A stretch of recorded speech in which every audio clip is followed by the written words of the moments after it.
welcome back to Jay vs. Horror. I'm your host, Jay Wall, and today, guys, we're going to be talking about 1989's Relentless. So, I guess to be honest, guys, we're playing some kind of word association or 6 degrees of Kevin Bacon here because yesterday I reviewed the film Fear from 1990, which starred Ali Sheedy.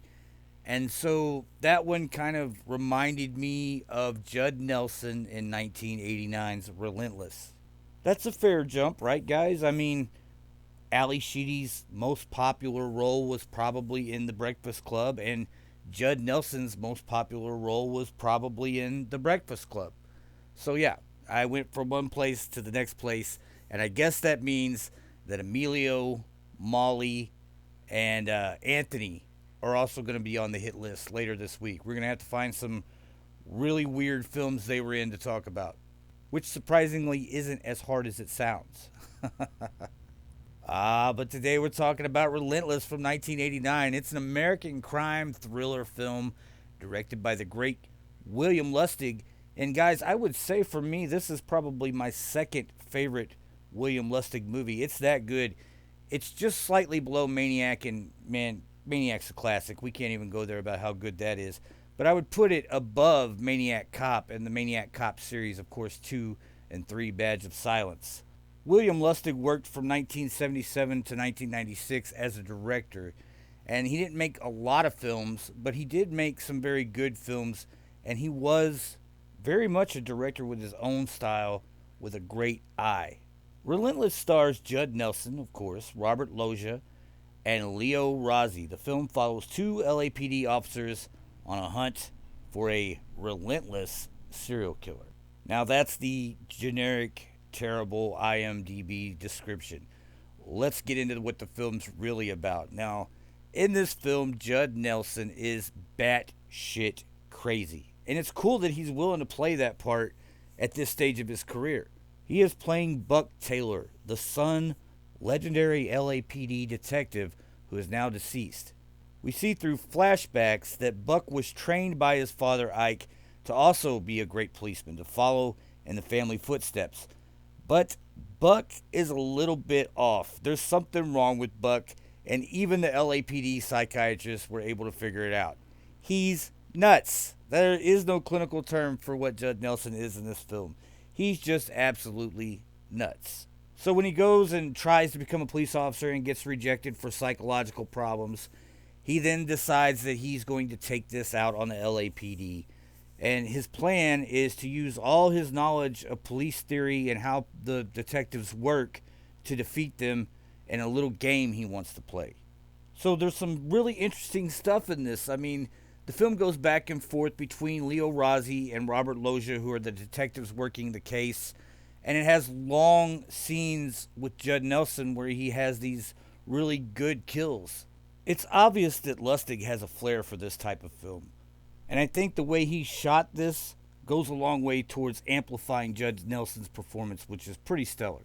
So early on, we see that we have the typical setup of one cop who's retiring, and then the new cop who's stepping up to just now become a detective, and they are now partners, right? So we have that with Loggia and Rossi.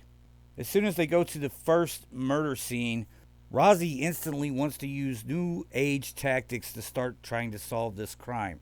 He's talking about forensic science and forensic criminal detective work, where Loggia is kind of the old guy and he's saying, let's get the lab report, let's get the autopsy, let's check the fingerprints, let's go brick by brick and build this case. Rossi's character of Detective Sam Dietz, though, is more interested in using these kind of Sherlock Holmes modern age forensic methods. Now, a lot of times in films like this, these scenes are kind of thrown away. They're just used to show that there is a difference in the old police thinking and the new police thinking, right? But in this one, it goes a little bit deeper than that. And I actually found this one to be very interesting because as the young Dietz goes through his breakdown of the crime scene, we then see Loggia's character of Detective Bill Malloy, who's been on the job for years and years, throw those ideas back in his face and challenge him to do the actual police work that needs to be done. The truth is, in any crime, forensic evidence can only tell you so much. Unless there's videotape with audio where you have the entire context of what's happening, or there's eyewitness testimony that's just spot on, it's really hard to know. A lot of times when someone is murdered, only two people know what happened, and one of them ends up dead, of course. Now, they can say in court that the forensics, the DNA evidence, the fingerprints, that proves that Bob Johnson murdered his wife. But what they really mean by that is the forensics, the DNA, the fingerprints proves that Bob Johnson was there when his wife was murdered. And it doesn't always even prove that, because some types of forensic and DNA evidence can be faked or planted when someone's smart enough to do that. So police officers and officers of the court, they have to be very careful about getting led down these blind paths of breadcrumbs and just accepting all forensic and DNA evidence to be fact. This film uses that theory a lot. It also plays with something that you'll see in later films like Seven and Jennifer 8 with Andy Garcia, where the detectives that are on the case actually get way too close to the killer. As this one moves on, we just see that Detective Dietz and Detective Mallory are trying to figure out any way they can to catch this killer, but Judd Nelson's character of Buck Taylor is always one step ahead of them. And what's really interesting is, as this film draws to an end, we see that the killer, even though he was utterly insane, always had a planned outcome for this entire thing, and the police play into helping that happen. The film also has a subplot with Meg Foster in it, who plays Dietz's wife, and she tries to help him foster his relationship with Mallory, but also tries to help calm him about his new job and what's going on in this big case he's on. And sometimes that tends to seem like it slows the film down a little bit. But you do have about 3 or 4 really great stalking kill sequences that last a good 5 to 10 minutes each, intercut with some great procedural police stuff.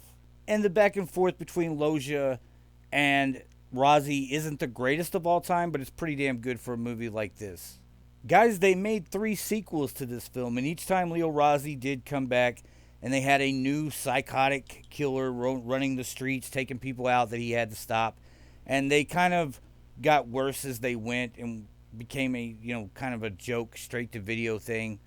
But this one's really strong. You can tell the difference when you have a director like Lustig on a project compared to the directors that worked on the other 3 that were all different from each other.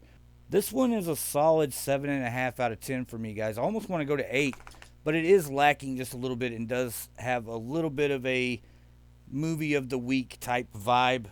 But the kills are pretty awesome, and I think all the actors involved are great. I mean, this is some of the best work we've ever seen from Judd Nelson. I mean, Robert Loggia gives his usual great performance. And Leo Rozzi, this was the only thing he was ever really in that was big. And the guy is weird because he's really good in this one. And he kind of has a young Joe Mantegna, Anthony LaPaglia look to him. But then within 5 years, by the time they got to part 4 of this, which 2, 3, and 4 just went pow, pow, pow, straight to video. By the time they got to the 4th one in the series, he looked different. He looked like he'd aged like 15 years within 5 years or something. And he just never really took off. He just got bogged down in this series. And when that was over with, there wasn't really anything else for him because he was more of a character actor than a lead. But like I said, he's really strong in this one, the original film. All in all, Relentless is a great B film, guys. It's a high recommend from me. And I'm going to leave you with the trailer for Relentless from 1989. Don't forget to like and subscribe, guys. And we will talk to you, as always, next time we got something worth talking about. Bye. Hello? I called to see if you were home. I have to kill you. Tonight. This lunatic is trying to show the world that he can pick anybody at random from a phone book and kill him. You know, there's about 12 million people in L.A. One of them decides it's open season on people. He knows your name. One of them, Sam, against you and me. He has your address. Hit again last night. Twice. It's all right. He's got your number. What do I do now? Tell me, please. And you're about to be disconnected. If you act like a victim, you're gonna be a victim. My father said I was sick. Once. Judd Nelson is Buck Taylor, and Buck Taylor is relentless. How'd you find my address? In the phone book.